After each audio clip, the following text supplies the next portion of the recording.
नमस्कार दोस्तों, जय हिंद। आप सभी का बहुत बहुत स्वागत है एक और लेटेस्ट वीडियो में। मैं हूं गौरव, मेरे साथ हैं डीसी। दोस्तों, आज भी मेरे पास आप सबको दिखाने के लिए दो क्लिप। एक तो आप सब जानते होंगे कि इधर से लगातार 2-3 दिनों से जो पाकिस्तान को धमकियां, क्या मतलब सच्चाई है जो कि पाकिस्तान के साथ होने वाला है आने वाले समय में। तो वो आर्मी चीफ ने भी कहा, राजनाथ सिंह जी ने भी कहा, और एयर चीफ मार्शल ने तो बता ही दिया कि कितने क्या क्या तोड़ा है हम लोगों ने। बाकी मनोहर कहानियां पाकिस्तान की। तो इसके बाद दोस्तों और डीजी, कल पाकिस्तान का जो डीजे आईएसपीआर है, हाँ डीजे आईएसपीआर जो है वो सामने आता है, वो बताता है ना, कि हम देखो ठीक है, तुम लोग हमारे को बजा रहे हो, हमें समझ में आ रहा है, लेकिन हमारी भी तो मजबूरी है, अपने आवाम को चूरण देना है। तो उसने भी आया, कुछ चूरण वूरण दिया है उसने, पता नहीं क्या क्या कहा है कि हम भी अंदर तक मारेंगे, और अगर हमें भारत नक्शे से जो है वो मिटाएगा तो साथ साथ भारत को भी हम, मतलब हम तो डूबेंगे सनम, तुम्हें भी ले डूबेंगे वाला, लेकिन उसके लिए औकात चाहिए होता है। खैर, वो पाकिस्तान अभी नहीं समझेगा, वो बाद में समझेगा। तो इसके ऊपर एक जमूरा आया है डीसी। जमूरा भयंकर क्लेम कर रहा है भाई। वो सुनाते हैं पहले आपको। जमूरे देखो, मतलब जब भी पाकिस्तान से जमूरा को लाने का मतलब होता है कॉमेडी। आज जो मेरे पास दूसरा क्लिप था डीसी, वो बड़ा खाली खाली सा है। मतलब वही पाकिस्तान, आसिम मुनीर 3 साल हो गया, तो आसिम मुनीर ने क्या क्या किया पाकिस्तान के अंदर में। जो दूध और शहद की जो नहरें बहानी थी पाकिस्तान में, वो बह रही हैं कि नहीं बह रही हैं। तो वो थोड़ा खाली खाली सा लग रहा था। मैंने बोला कुछ मसाला इसमें थोड़ा छिड़कते हैं, चाट मसाला, तो मजा आएगा। तो भाई पहले शुरू करते हैं पहले वाले क्लिप से, जमूरे से। दोस्तों, वीडियो को लाइक करना है आपको, कमेंट बॉक्स में षड्यंत्र करना है, मतलब हाँ, आगे नहीं बोलूंगा। और बाकी चैनल पे नए हैं दोस्तों, तो चैनल को सब्सक्राइब करके बेल आइकॉन को प्रेस करना है, ताकि हम और आप मिलके पाकिस्तान की सुलझाते रहें। चलो डिस्कस शुरू करते हैं भाई। Okay, let's. देखें, इंडियन आर्मी चीफ और इंडियन एयर चीफ जो है वो बढ़ के मार रहे हैं, और वो तैयारी भी कर रहे हैं, नो डाउट, इसमें कोई शक नहीं है, वो तैयारी भी कर रहे हैं। तैयारी करने की 2-3 रीजंस हैं। एक रीज़न तो ये है कि उनका बिहार का इलेक्शन आ रहा है। इंडिया में तो इलेक्शन पाकिस्तान के खिलाफ नारा लगा के जीता जाता है, इसमें कोई शक नहीं है। पाकिस्तान में तो इस चीज़ की परवाह भी नहीं होती। हमारे अपने मसाइल ही हमारे अहम होते हैं। हम किसी को देख के, किसी बैरूनी मुल्क को उधर उधर देख के तो हम वोट नहीं देते। हमारे लोग ट्रू डेमोक्रेट हैं, वो किसी प्रोपेगेंडा में थोड़े आते हैं, वो तो अपने मसाइल को सामने रख के बात करते हैं। हाँ, हमारा अगर कोई मसला होता है बैरूनी मुल्क से, तो वो होता है हमारे हरमैन शरीफैन का, फ़लस्तीन का, इस्लाम से, अपने दीन से रिलेटेड। इनका हमें कोई परवाह नहीं है, ये कौन है, ये क्या करते हैं, करते रहें, हमें तो कोई इसका एहसास भी नहीं हमारे लोगों को होता। अब एक और इसका जो सब यहाँ पे सुना, यहाँ पे बीच में इसने कहा कि हमारे लोग तो, हम तो ट्रू डेमोक्रेट। अबे मतलब पाकिस्तान के अंदर इलेक्शन हो, चलो ठीक है, मान लिया कि हमारे इधर में इलेक्शन, एक तो 28 स्टेट है हमारे अंदर भाई। 28 स्टेट में हर 2-3 महीने पे कहीं ना कहीं इलेक्शन हो रहा होता है। अब उस हिसाब से अगर पाकिस्तान को ठोकना डीसी हम लोग शुरू करें कि अभी यूपी में इलेक्शन है, पाकिस्तान को ठोकना है, अभी बिहार में इलेक्शन है, पाकिस्तान को ठोकना है, अभी एमपी में इलेक्शन है, पाकिस्तान को ठोकना है, अभी झारखंड में इलेक्शन है, हर महीने कम से कम 4 बार पाकिस्तान की ठुकाई होगी, हर महीने 4 बार। मतलब क्या, हर सप्ताह समझ लो। हर हफ्ते 2 हफ्ते पे पाकिस्तान की ठुकाई चलेगी भाई साहब। चलो हफ्ते 2 हफ्ते तो नहीं, मतलब महीने 2 महीने तो इलेक्शन चलते ही रहता है पूरे टाइम। अरे हर तो हफ्ते भाई, हर हफ्ते इलेक्शन होते हैं सर। प्रेसिडेंसी के भी जो इलेक्शन होते हैं, ये कॉलेज वगैरह में, यूनिवर्सिटी में, वो छोटे मोटे इलेक्शन, हाँ छोटे मोटे इलेक्शन काउंट कर दोगे तो फिर तो हर हफ्ते ठुकाई चलेगी इनकी। अब ये कह रहा है कि हम तो ट्रू, अबे तुम्हारे अंदर इलेक्शन होता भी है पाकिस्तान में, मतलब मैं तो पहली बार सुन रहा हूँ कि पाकिस्तान के अंदर इलेक्शन होता है। इलेक्शन नहीं, सिलेक्शन होता है बेटे, सिलेक्शन। अच्छा, मेन कहानी अब है भाई, अब सुनो आप लोग, मजा आ जाएगा आपको। सबसे बड़ा जो उनको डर लगा हुआ है ना, वो मैं आपको बताता हूँ, बड़े कम लोगों को पता है। वो ये है कि ट्रंप कहीं अगली दफा एक और बात ना कर दे, एक और राज से पर्दा ना उठा दे। और वो राज क्या है जो इंडिया ने अपने लोगों के लिए रखा हुआ है? राज हमारे लिए तो कोई राज नहीं है, मैं तो आपको कई दफा बता चुका हूं, मैं अब आपको याद दिला रहा हूं। वो ये है कि पाकिस्तान ने 9 और 10 मई, उस वक्त पाकिस्तान 35 किलोमीटर अंदर मकबूजा कश्मीर के दाखिल हो चुका था।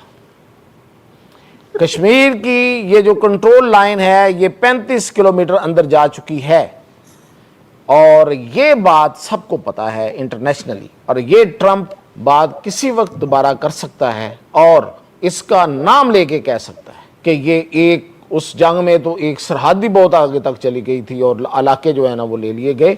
वो इतना ही कह दे तो सबको पता है। हाँ, ये याद है, ये बात डीसी चरसी चचा भी कह रहा था कि 14 अगस्त को तो पाकिस्तान नया नक्शा जारी करेगा और हमने पता नहीं कौन कौन से जगहों पे कब्जा किया है भारत का, वो हम दिखाएंगे। 14 अगस्त को J-35 जो है पाकिस्तान के परवाज में जो है, नहीं, मतलब पाकिस्तान के आसमान में परवाज वो तो करेगा। है। ये भी तो बोला था किसी माता जी के मंदिर पे भी कब्जा कर लिया था, लेकिन हमने उसको दे दिया, हमारे किसी काम का नहीं है, हाँ, हमारे किसी काम का नहीं था तो हमने माता जी का मंदिर दे दिया। फिर वापस कर दिया इंडिया। अरे यार, ये कह रहा है पूरी दुनिया को पता है यार, हमें ही नहीं के नहीं पता यार, हम इंडियंस को ही नहीं पता यार। कितने लोग जा हाँ, रहे हैं, कितने पत्रकार वहां जा रहे हैं, हमारी आर्मी है, सब है, अरे मतलब ऐसा भी सबको हो पता सकता है। है सर, ट्रम्प बोले, शायद ये बोल दे कि भाई 35 किलोमीटर कम से कम भारत घुस गया है पीओके में, हो सकता है। हो सकता है, कुछ भी हो सकता है, कहने को तो कुछ भी कह सकता है भाई, ट्रम्प का कोई भरोसा नहीं है, वो कुछ भी इधर उधर की बातें कर सकता है।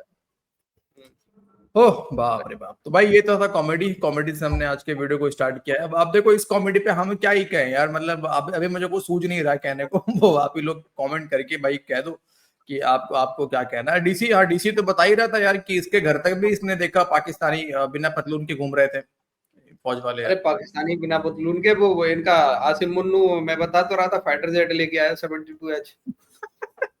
हाँ JF-72H वो इसकी खाली प्लॉट में उतार दिया उसने। तो भाई वो करते हैं यार पाकिस्तानी। 35 किलोमीटर ही क्यों यार, वो 350-300 किलोमीटर, 400-400 किलोमीटर भी। अभी कुछ हमारे नॉर्थ वाले दोस्त लोग कहेंगे भाई हाँ भाई मैंने भी देखा था, इधर भी पतलून खोल के कोई घूम रहा था, मुझे लगा मेरा पाकिस्तानी तो है। लगभग 1000 किलोमीटर हो गया ना, मेरा तो 1000 हम्म किलोमीटर हो गया कम से कम बॉर्डर से, हम्म। तो मैंने देखा है भाई। सोचो यार, ये 35 किलोमीटर की बात कर रहे हैं, 1000-1000 किलोमीटर का गेम चल रहा है यहाँ पे। अच्छा जी, चलो अब आते हैं दूध और शहद की नहरों के ऊपर अपने अगले क्लिप पे। आर्मी चीफ्स की तरह इन्होंने भी आवाम को दूध और शहद की नहरें बहाने के वादे किए थे। जो भी डिक्टेटर आता है वो ये समझता है कि आवाम क्योंकि गुर्बत से पिस रही है। पाकिस्तान के अगर 78 साल का अहवाल देखें तो आबादी तेज़ी से बढ़ती रही है, प्रोडक्टिविटी कभी भी हम उस तरीके से बढ़ा नहीं सके। अपनी एक्सपोर्ट, स्किल्ड लेबर, अपनी एजुकेशन, अपनी टेक्निकल ट्रेनिंग और बहुत सारे ऐसे मामलात हैं जिन पर जो हम कर सकते थे वो हमने उस तरीके से नहीं किया। दिन ब दिन हो क्या रहा है, लोग गरीब हो रहे हैं, लोगों की ज़िंदगी मुश्किल होती जा रही है। यही काम आसिम मुनीर साहब ने किया। याद कीजिए जब इन्होंने टेक ओवर किया तो इन्होंने सुहाने ख्वाब दिखाने शुरू किए। यहाँ पर 100 अरब डॉलर से ज़्यादा की मईशत अपनी इन्वेस्टमेंट ला रहा हूँ, फिर सऊदी अरब, कतर, कुवैत, यूएई, हर जगह से 25-25 अरब। यहाँ तक एक महफिल में कह डाला कि मोहम्मद बिन सलमान साहब से तो अपनी यारी है, उनसे 25 अरब लेंगे और बाद में मैं उन्हें बताऊंगा कि 10 अरब डॉलर मैंने कोई वापस नहीं करने, वो अब हमारे हो गए। आपको लग रहा होगा मैं मजाक कर रहा हूँ, ये वाकई रिपोर्ट हुआ था। एक छोटी सी आपको झलक मैंने दिखानी है कामरान खान साहब ने कैसे रिपोर्ट किया था, लेकिन उससे पहले ये बता दूं कि अब प्रॉक्टर एंड गैम्बल भी पाकिस्तान छोड़ के जा रहा है। आप कहेंगे ये इतनी बड़ी खबर कैसे हो गई, एक कंपनी छोड़ के जा रही है। प्रॉक्टर एंड गैम्बल एक कंपनी नहीं है बल्कि समंदर है, एक ऐसी मल्टीनेशनल कंपनी है जिसकी 20 प्रोडक्ट्स आप हर रोज़ घर में इस्तेमाल करते हैं। कहा यह जा रहा था कि पाकिस्तान में इन्वेस्टमेंट आ रही है, इंडिकेटर्स बेहतर हो रहे हैं, लेकिन सिचुएशन इससे बरक्स क्यों है सेठी साहब? और जिसका अब मैं नाम लेने लगा हूँ, इनमें से बहुत से लोगों को मैं ज़ाती तौर पे जानता हूँ और मेरी उठक बैठक होती रहती है, पूछता हूँ मैं कि क्या बात है, क्यों जा रहे हैं। तो जो मेन रीज़न जो मुझे पता चलता है और वो ये कहते हैं कि यहाँ, मैंने ये पहले भी अपने प्रोग्राम में इसका अर्ज़ किया कि यहाँ कॉस्ट ऑफ बिजनेस बड़ा महंगा हो गया। Cost of business production relative होता है ना, कि इंडिया में कॉस्ट ऑफ बिजनेस ये है, यहाँ कॉस्ट ऑफ बिजनेस ये है। यहाँ वो 100 रुपया प्रॉफिट बनाते हैं जी। तो पता लगता है कि जब ये इन्वेस्टमेंट की थी तो 100 रुपये में $2 मिलते थे, अब $1 मिलता है, क्योंकि आपकी करेंसी की वैल्यू गिर रही है। तो दे आर वेरी कंसर्न कि यार ये इनकी स्टेबिलिटी है ही नहीं। अपने इन 3 सालों में इन्होंने पाकिस्तान को क्या दिया है वो आपके सामने रखते हैं। माइक्रोसॉफ्ट पाकिस्तान छोड़ के चली गई, ऊबर पाकिस्तान छोड़ के चली गई, क्रीम जो ऊबर की तरह की ही टैक्सी सर्विस थी पाकिस्तान छोड़कर चली गई, शेल पूरी दुनिया में एक बड़ी पेट्रोलियम की कंपनी पाकिस्तान छोड़ के चली गई, टेलीनॉर बड़ी telecom company, Scandinavian Norwegian company Pakistan छोड़कर चली गई, यामाहा पाकिस्तान छोड़ के मोटरसाइकिल बनाते थे। जापान के वन ऑफ द ओल्डेस्ट जो मैन्युफैक्चरिंग यहाँ यूनिट था उनका, वो पाकिस्तान छोड़कर चले गए। टोटल जो फ्रेंच कंपनी थी पाकिस्तान के अंदर, पूरी दुनिया में बड़ी पेट्रोलियम कंपनी है शेल की तरह, वो पाकिस्तान छोड़ के चले गए। फाइज़र फार्मास्यूटिकल बड़ी कंपनी पाकिस्तान छोड़ के चली गई। सनोफी ये भी बड़ी फार्मास्यूटिकल कंपनी थी, पाकिस्तान छोड़ के चली गई। इलाई लिली ये भी बड़ी फार्मास्यूटिकल कंपनी है दुनिया की, ये भी पाकिस्तान छोड़ के चली गई। बायर बड़ी फार्मास्यूटिकल कंपनी है, पाकिस्तान छोड़ के चली गई। सादा पे ये भी एक, आप इसे समझिए कि जैसे जैज़ पे और इस तरह की कंपनी थी, ये भी पाकिस्तान छोड़कर चली गई। एयरलिफ्ट ये उबर और करीम की तरह बसेस में लोगों को उबर तरह की सर्विसेज फ्राहम करती थी, अच्छी इन्वेस्टमेंट थी। पाकिस्तान जैसे मुल्क को इस तरह की कंपनी की ज़रूरत थी, ये भी पाकिस्तान छोड़ के चली गई। इसी तरीके से इसी तरह की एक और कंपनी थी SWVL, वो भी पाकिस्तान छोड़ कर चली गई। इसी तरह प्रॉक्टर एंड गैम्बल का हमने आपको बता दिया, और मेरा ख्याल जिलेट पाकिस्तान भी अब छोड़ देगी, वो भी मेरा ख्याल प्रॉक्टर एंड गैम्बल के साथ ही काम करती है या उसी का हिस्सा है। ये कुछ चीज़ें हैं। इसके साथ साथ 1800 टेक्सटाइल के यूनिट्स जो हैं, जी हाँ 1800 टेक्सटाइल के जो यूनिट्स हैं वो पाकिस्तान में बंद हो गए। जो इन 3 सालों में ये पाकिस्तान की तबाही करके गए हैं, वो कभी भी वापस नहीं आएगी। भाई क्या फर्क पड़ता है इस चीज से यार? ये देखो, ये बिल्कुल ही गलत बात किया है यहाँ पे। अगर ये पाकिस्तान के अंदर होता तो मेरे ख्याल से अभी इसके ऊपर फतवा जारी हो चुका होता। आप एक ऐसे आसिम मुनीर भाई साहब हाफिज, जो कि पाकिस्तान का हाफिज, आप उसको ऐसा कैसा कह सकते हैं कि उसने पाकिस्तान की तबाही फेर दी है? भाई वो अभी यार देखो इतने सारे खजाने वो निकाल के गया यार। इससे पहले निकला था क्या पाकिस्तान से खजाना? तेल, गैस, पत्थर, हीरे, रेयर अर्थ। यार एक बात बताओ, पाकिस्तानियों को वो बाहरी कंपनियों की जरूरत क्या है यार? क्या जरूरत है पाकिस्तानियों को? भाई पाकिस्तान में गैस निकला है, तेल निकला है। भाई अब एक बात बताओ, पाकिस्तानी खाएंगे ग्रीस जो आता है ना, वो करा जाता है, हाँ, अरे पिएंगे वो तेल, सांस की जगह सूंघेंगे गैस। इनको जरूरत ही नहीं है किसी भी चीज की।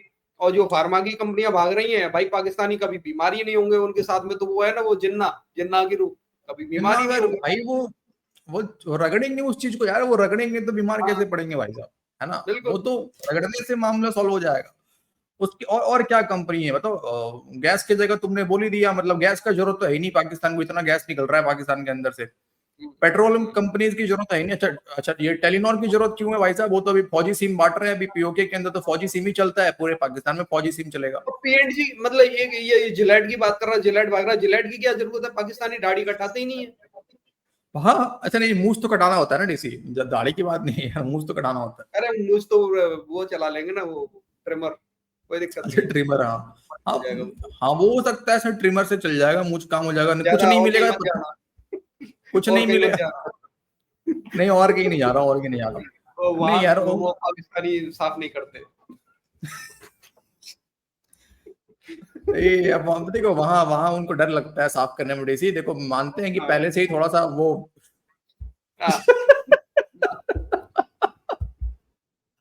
पहले से ही मामला शॉर्ट है यार, फिर और शॉर्ट हो जाएगा। खैर वो छोड़ो, वो हटाओ, वो टॉपिक हटाओ, ये गंदा बात हो रहा है यहाँ पे, वो हटाओ। लेकिन दूसरी बात यहाँ पे ये है, और कौन सी कंपनी है भाई? किसी को मतलब क्यों पाकिस्तानियों, तुम लोगों को जरूरत ही नहीं है किसी कंपनी की यार। मतलब इतना उदास होने की जरूरत नहीं है यार, मतलब नहीं बनता यार परेशान होने का। हेड एंड शोल्डर, पीएनजी कह रहे हैं कि पीएनजी चला गया तो हेड एंड शोल्डर कहाँ से आएगा? साबुन का, साबुन रगड़ने की तुम्हें क्या जरूरत है? फौजी साबुन पड़ा हुआ है मार्केट में। मुझे तो लगता है डीसी की ये पाकिस्तानी फौजी वाले ही सब बंद करवा रहे हैं ताकि इनका प्रोडक्ट बिके। पाकिस्तानी कब से साबुन लगाने लग गए भाई? ये तो कीचड़ में लोट कीचड़ लगा सबसे बेस्ट है। अच्छा दूसरी बात यहाँ पे ये है ना, मुझे तो ये डाउट हो रहा है डीसी, जिस तरीके से कंपनियां बंद हो रही है पाकिस्तान के अंदर, मुझे लग रहा है कि ये फौजी फाउंडेशन वाले ही बंद करवा रहे हैं सारी कंपनियों को। ठीक है, कि केवल और केवल पाकिस्तान के अंदर एक ही कंपनी रह जाए, वो है फौजी फाउंडेशन। वही साबुन भी बनाएगा, वही ब्लेड भी बना के देगा, वही गैस भी निकालेगा पाकिस्तान के अंदर से, वही पाकिस्तानियों को तेल भी देगा और तेल इनका निकालेगा भी। सारा काम वही करेगा। ब्लेड बनाने की इनकी औकात नहीं है गौरव भाई, ब्लेड बनाने की इनकी औकात नहीं है, कुछ और बना सकते हैं। बात तो ये भी है, बात तो सही है। खैर जरूरत ही नहीं है ब्लेड की, वही बात हो गई यार, मतलब जिनकी जरूरत नहीं है उसको क्यों ही पाकिस्तान के अंदर रखना है। हाँ, और यामाहा देखो, यामाहा बंद हो, अब यामाहा वाला भी सोचता होगा यार कि यार दुनिया यार ये 450 500 सीसी के बाइक के इस्तेमाल कर रही है, साला मैं कब तक 70 सीसी के बाइक बनाऊंगा यार पाकिस्तान के अंदर। अरे वो 70 सीसी की तो बाइक है लेकिन लटकी हुई लगता हाँ कैसे है वही उसका वही बात इंजन लटका हुआ है, जैसे कुछ लटक रहा हो घंटा टाइप। एक तो पाकिस्तानियों में खुद लटकी हुई है सीट के ऊपर में, उसके बाद से इंजन नीचे लटका हुआ है तो यार यामाहा भी परेशान हो गया होगा, बोला भाई मुझे यहाँ काम ही नहीं करना भैया, मुझे काम नहीं करना यहाँ पे। हाँ, तो गाइस ये था आज का वीडियो यार, उम्मीद है आप सबका संडे कम से कम थोड़ा सा तो एंटरटेन किया होगा हमने। आज की इस वीडियो में इतना ही, अंत तक देखने के लिए आप सभी का बहुत बहुत धन्यवाद दोस्तों। मिलते हैं आपसे अगली वीडियो में, अपना ख्याल रखिए। जय हिंद दोस्तों। जय हिंद भाई।